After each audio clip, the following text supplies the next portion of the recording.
8. अच्छे घरों के साफ सुथरे बच्चे सुबह सुबह नहा धोकर मंदिर में दिया जलाते हैं, पर मेरा अनमोल रतन अथर्व अपनी मम्मी से प्रसाद में झाड़ू खा रहा था। अब तक पापा ही अथर्व को डांट के थप्पड़ मार के उसका टिया पंचा कर दिया करते थे, पर इस टाइम तो उन्होंने मम्मी को बताकर एक्चुअल में अपने पैसे बचाने की कोशिश की थी।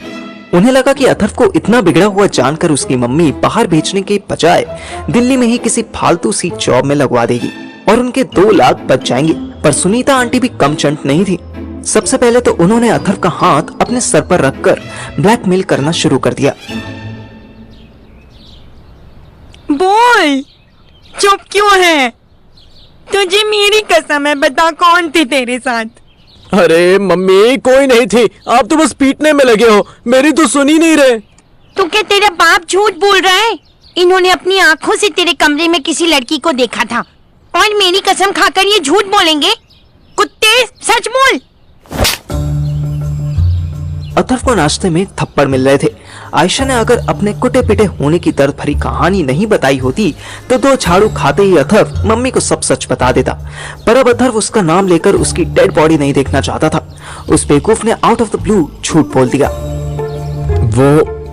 वो श्रेया थी। मम्मी 2 सेकंड तक स्टैचू बन गई। पापा भी हैरान होकर अथर्व की तरफ देखने लगे। उनको बस एक पीठ और लंबे बाल दिखे थे, फिर भी वो इतने तो श्योर थे कि लड़की दुबली पतली नहीं थी। फिर भी वो चुप रहे। अथर्व के घर का यही सीन होता था। पापा साल में 10 महीने गुस्सा करते थे, पर जिस एक दिन मम्मी गुस्सा करती थी तो पूरा घर साइलेंट मोड पर चला जाता था। मम्मी ने एक थप्पड़ और मार दिया। जिस लड़की को बहू बनाना था उससे पहले झगड़ा कर लिया तूने, और फिर उससे ऐसे चोरी छुपे छत पर मिल रहा है। शर्म लाज सब बेच खाए तूने। मम्मी की गुस्से वाली आवाज थोड़ी सॉफ्ट हो गई। अथर्व समझ गया कि ये सब सिर्फ डांटने के लिए डांट रही हैं। इकलौता लड़का होने के नाते वो बचपन से ही गलती करने के बाद अपनी माँ को और ज्यादा नखरा दिखाकर पटा लिया करता था। अथर्व ने वही फॉर्मूला लगाया। हाँ, बेच खाई है मैंने। अपना बहुत इंटरफियर करने लग रहे हो मेरी लाइफ में। मैं बच्चा नहीं हूँ अब। हर समय हर जगह क्यों घुसना है आपको? आप दोनों कोई पर्सनल जगह रहने देते हो? या तो आप डांटने लगते हो या इग्नोर करते रहते हो। इस घर में मुझसे बात करता ही कौन है कि मेरे दिल में क्या है, मैं क्या चाहता हूँ? क्यों, वो तेरा चेला वो पार्थिव नहीं रहता तेरे साथ हर टाइम? तुझे उससे फुर्सत मिले तो हमसे बात करे ना। अथर्व ने इतनी जोर से अपने हाथ जोड़े कि ताली बज गई। माफ कर दो मम्मी, आप मेरी टिकट करवा दो। मुझे रहना ही नहीं आपके साथ। आप लोगों के साथ रहकर ना मेरी ग्रोथ हो पाएगी, ना मैं कुछ कर पाऊंगा लाइफ में। मामा के यहाँ भेजना है या चाचा के यहाँ, बस भेज दो कहीं। और वो भी नहीं कर सकते हो तो मैं खुद ही घर छोड़कर चला जाता हूँ। वैसे भी मैंने तो आपकी नाक ही कटाई है ना हमेशा। अथर्व सच में बाहर की तरफ जाने लगा। ए आठू, तू कहीं नहीं जाएगा, रुक, मैं कहती हूँ। ए जी, रोको इसको। पापा अंदर ही अंदर सारा ड्रामा समझ रहे थे। वो अपनी जगह से हिले भी नहीं। सुनीता आंटी तेजी से उसके पास गई और चील की तरह हाथ फैलाकर रास्ता रोक लिया। तुझे मेरी कसम है, कहीं नहीं जाएगा तू, मैं बता रही हूँ। कहीं नहीं जाएगा सुनकर पापा के चेहरे पर स्माइल आ गई। अथर्व ने देख लिया, वो और भड़क गया। वो देखो, बैठकर हंस रहे हैं वो। मेरे आपके बीच में आग लगाकर आराम से मजे ले रहे हैं। मैं जा रहा हूँ यार। रुक तू, मैं बताऊंगी इन्हें। तू बैठ, जा अंदर, मैं कह रही हूँ ना। अथर्व से पहले पापा उठे और बाथरूम खिसक लिए। अथर्व भी बात को आगे न बढ़ाते हुए अंदर चला गया। पीछे रह गई सुनीता आंटी। वो अपने रूम में गई और श्रेया को फोन मिला दिया।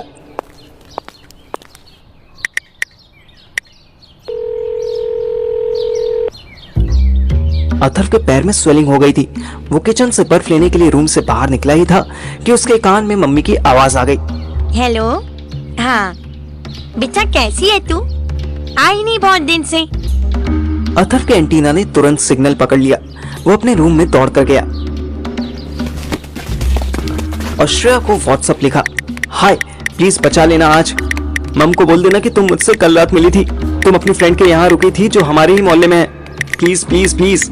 मैसेज सेंड होते ही ब्लू टिक लग गया। अथर्व ने देखा श्रेया कुछ टाइप कर रही थी, पर फिर कोई मैसेज नहीं आया।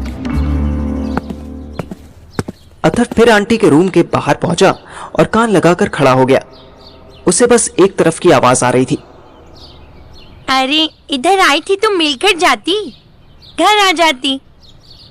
अर्थू से झगड़ा हुआ है ना, मम्मी से तो नहीं। आजा टाइम निकाल के, ये भी जा रहे हैं ना फिर। हाँ बेटा, अब पढ़ने में लालायक है तो सोचा काम पर ही लगा कर देखते हैं। इसके मामा की फैक्ट्री है होशियारपुर में, वहीं लगा। अच्छा अच्छा, चल तू रेडी हो जा। ठीक है। अथर्व चुपचाप अपने रूम में आ गया। इतनी मार खाने के बाद भी उसका होशियारपुर जाना कैंसिल नहीं हुआ था। बेड पर बैठने से पहले ही उसने रात से लेकर सुबह तक की सारी रिपोर्ट मुझे व्हाट्सएप कर दी। मैंने भी उसे तृप्ति अंडरस्कोर से मीटिंग के बारे में सब बता दिया। हमने शाम को हौस खास पर मिलने का प्लान बनाया, वही हौस खास जहां आज मैं सुहानी से मिलने वाला था।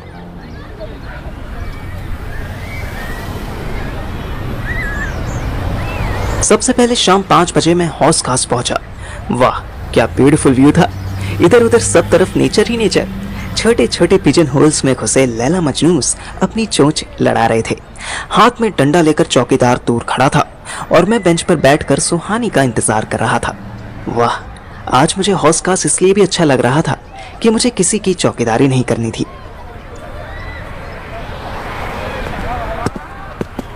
मुझे सुहानी की खुशबू आई। मेरे दिल की धड़कनें बढ़ने लगी, पर मैं सख्त लौंडा बना बैठा था। पलट के देखता तो सुहानी बच्चों वाली हरकतें कैसे करती। उसने पीछे से आकर मेरी आंखें बंद कर दी।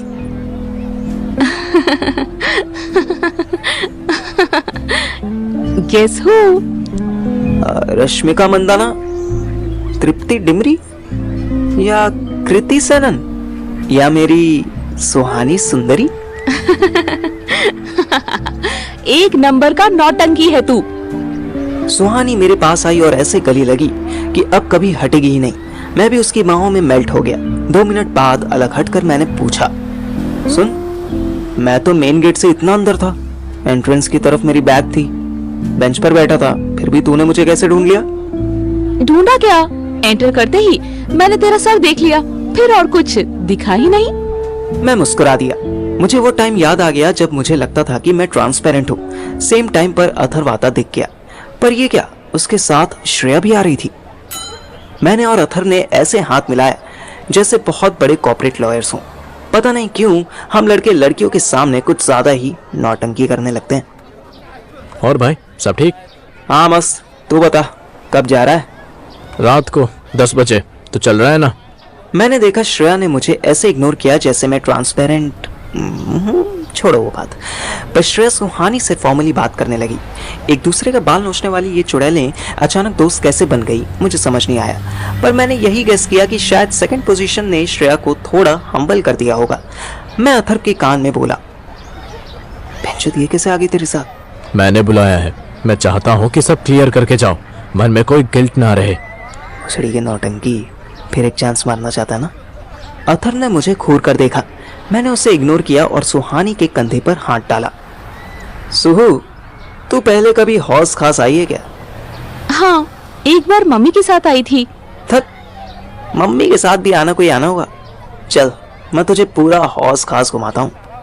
मैंने जैसे अथर्व को आंख मारी, श्रेया ने मुंह घुमा लिया और अथर्व की बुरी तरह सुलग गई। बेंच पर उन दोनों को छोड़कर मैं सीधा एक अंधेरी सुरंग में पहुंचा और अथर्व को व्हाट्सएप कर दिया, चौकीदार का ध्यान रखियो बेंचो। बाय डॉग की कसम, मुझे ये लिखते हुए इतना मजा आया ना जैसे मैंने परसों की चौकीदारी का बदला ले लिया हो। हमारे जाने के बाद अथर्व और श्रेया बेंच पर बैठकर सनसेट देखने लगे। I am truly sorry Shreya, truly. For what? Exactly for what? Be specific.